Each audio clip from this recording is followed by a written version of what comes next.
There. Today we're in San Miguel Viejo, Old San Miguel. This is where the town of San Miguel de Allende originally started, back in the 1550, for about 10 years. But, as you can see, this chapel, how to explain this, back in the 60s, the government built a dam, made a big lake, so the town of Celaya, southwest, would no longer get flooded. A lot of little villages outside of town were moved, including San Miguel Viejo, and got pushed farther back to my left. But they left the chapel where it originally was. The water never got to this high, so now it's like back in the mid-1500s.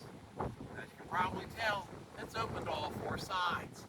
So Chichimecas, the indigenous hunter-gatherers, could attack from all four sides. The local priest here lost his dog one day. He found it by a spring where the outside laundry is now at the street called Churro in San Miguel. And he had an epiphany. He realized if we move the town to its current location, we've got a mountainside on one side for protection, or high enough up we could see anybody coming to attack coming the other way. And that's when the town moved.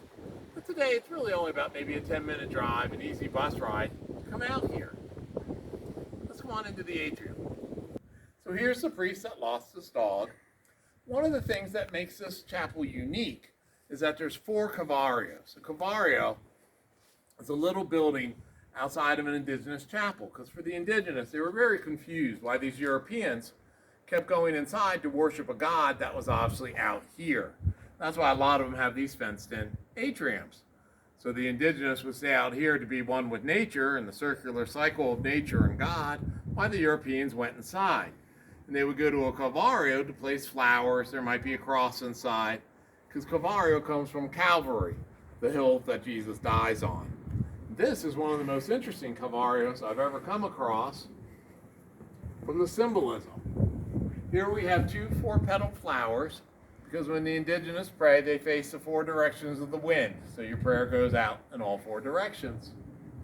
Then a cross, and then this represents 2 mountains with water running off of it. So in a way, it actually forms a face, eyes, nose, mouth, because you have to enter the mountain. You have to go back into the earth to be one with your ancestors. You'll notice on the walls of the atrium here, they have the Stations of the Cross, and there aren't quite enough. There aren't 14 of them like there should be, because they continue on inside the building. On the facade here, you see the 2 little windows that go into the choir loft. If we were at eye level, you could see there's a matching window on the other side. That's to let the indigenous god of the wind pass on through. I don't know if you've ever noticed, but Mexican babies tend to be dressed for cold weather, regardless of how warm it is outside. That's a throwback to the indigenous belief that you don't want the wind god to pause, notice your baby, cast an ill wind, and take your baby with it. Above the arch of the door, there's the face of Jesus with the 6 apostles on each side. Because in Atomi, the indigenous farmers, in their native language, 13 was the number for new life. One of the things that's interesting about the Jesus is this crown of thorns. And there isn't a crown of thorns in indigenous culture, so they really weren't quite sure what that looked like. So the way they sculptured it, it kind of looks like a bandana on a very indigenous-looking Jesus. Above him are 2 angels. Angels also weren't part of indigenous culture. So what do angels wear? Well, the conquistadors wore boots, so they put boots on the 2 angels. Then there's a little doorway up to the choir loft, and above it a statue of St. Michael. But above St. Michael in the circle there is a cactus, because the cactus was considered the best gift from the gods to the indigenous. You could use it for everything from building materials, hair coloring, all sorts of medicine. So he's placed literally above St. Michael. Let's come on in. So now we're inside the old chapel in San Miguel Viejo. There's mass here every day at 5:30. It is loaded with indigenous symbolism.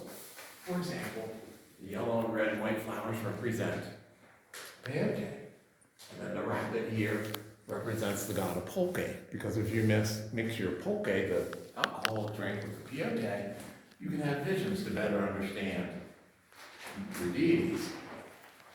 Another interesting piece of architecture is the holy water fountain. Features a pomegranate, because the red insides of a pomegranate represented Jesus' heart and compassion. The Up on the altar to the left, we have Maria de la Soledad, Mary all alone, Mary in mourning at Jesus' death. And then to the right, looking like kind of like a Vegas showgirl with the purple and the orange and the yellow hat, is of course St. Michael. What makes Michael unique is that he was an archangel. And archangels were created to be angels. They were never humans before that. Because Michael was never human, he has no male genitalia. He'd have no need for it. He was never human. So an art like this that you're going to see all over town, he's always big and strong because he beats up the devil and kicks him out of heaven. But if you look closely, he never has a beard. He never has body hair. He always has creamy skin, a sense of style and fashion. And that's why in the Christmas plays and all the local processions where St. Michael is featured, he's always portrayed by a local teenage girl because they've got the best hair in town.